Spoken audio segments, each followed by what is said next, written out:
Alors voilà, je voudrais te poser une question concernant, est-ce que tu penses que ce qui existe, par exemple les hommes et les femmes, toutes les structures qui existent, c'est quelque chose qui est fondamental ou c'est des constructions? Par exemple, c'est très à la mode de dire, par exemple, être un homme ou une femme, c'est une construction, ou est-ce que c'est une construction sociale, ou est-ce que c'est quelque chose qui correspond à une nécessité structurelle, métaphysique, théologique? Ok.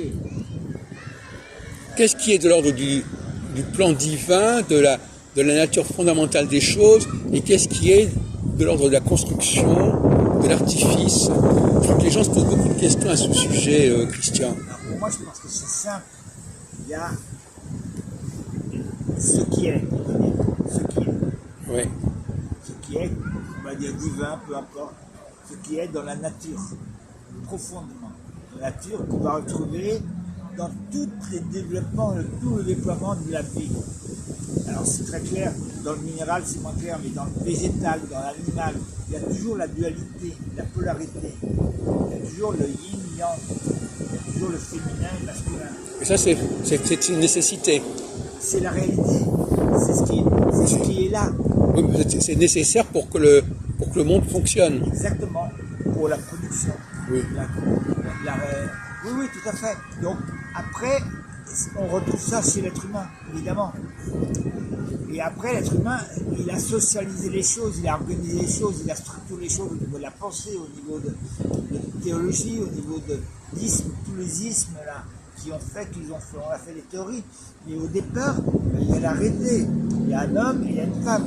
Il y a une réalité biologique qui fait que quand l'homme et la femme s'accouplent, on va prendre ce mot-là, quand ils font l'amour, et de temps en temps, il y a un bébé qui arrive. Et quand on a beaucoup de chance, il est accueilli avec amour. Donc il y a la réalité, tout simplement des choses. Après, la socialisation, ben, elle en fait ce qu'elle veut. Elle en fait ses théories qu'elle a envie, je veux dire. Enfin, si on parle des problèmes des rôles et des fonctions, quelle est la différence entre la fonction masculine et la fonction féminine? Est-ce que c'est une nécessité ou est-ce que c'est un arrangement? Est-ce que c'est une convention? C'est énorme. Les gens se posent des tas de questions actuellement là-dessus. Moi, c'est pas tellement moi, mais les gens par exemple, je viens de discuter avec un monsieur qui vient d'écrire un bouquin. Et ben, lui, il parle de Dieu, mais il dit en même temps que les hommes et les femmes, c'est une simple construction sociale qu'on peut modifier, qu'on peut changer comme on veut, qu'il y a une égalité fondamentale, etc. Les gens ne veulent plus préciser les choses. Ce sont des choses qui sont... Elle est à 99,9% ou 99%, elle est sexuée automatiquement. Il y a un enfant à la naissance, la sage-femme, elle va dire « Ah, c'est un garçon ». Ou quand on fait l'échographie. L'échographie, merci. C'est un garçon, c'est une fille, c'est tout. Oui. C'est tout, c'est pas compliqué. Il y a un sexe masculin. Oui, mais ils vont te dire, oui, d'accord, c'est un garçon et une fille, mais on peut en faire ce qu'on veut. Bah, on peut en faire ce qu'on veut, bien sûr que oui. Sauf elle peut devenir,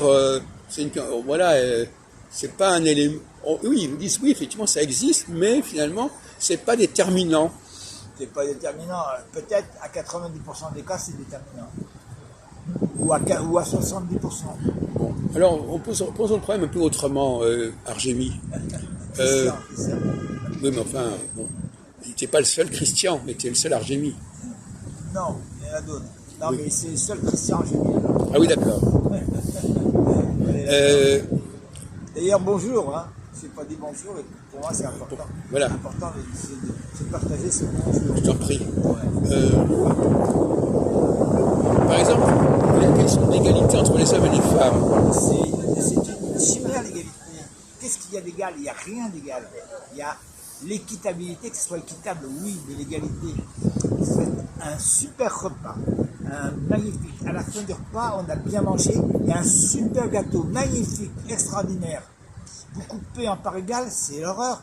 Il y a toujours quelqu'un qui veut dire oh, je veux une grosse part, et il y a toujours quelqu'un qui veut dire oh non, j'en veux une petite part, s'il vous plaît. Voilà, pour moi, c'est le meilleur exemple. L'égalité, c'est de satisfaire que tout le monde soit satisfait, oui, de façon identique. Mais Comme c'est à chacun selon ses besoins, de ben, chacun selon ses moyens. Exactement, c'est ce que je veux dire. La réalité d'une personne de 80 ans ne sera pas la même que celle d'une personne de 20 ans. Voilà. Justement, alors apparemment la question de l'âge est plus importante que celle du sexe, ça paraît pour toi plus évidente. Pas forcément. Non, pour moi, il y a le sexe est très très important. Je veux dire, la polarisation sexuelle est très importante. Hein. J'ai un très beau passage de Rainer Maria Rilke. Oui. Tu veux que je te le lise? Oui, vas-y.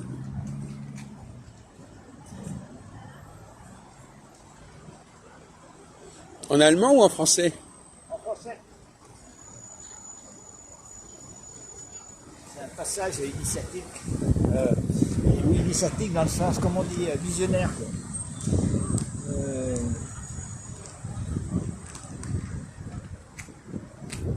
C'est un extrait du livre d'Etilsun. Elle cite souvent Maria Rilke. Rainer Maria Rilke. Alors, il faut que je le trouve maintenant. Bah oui.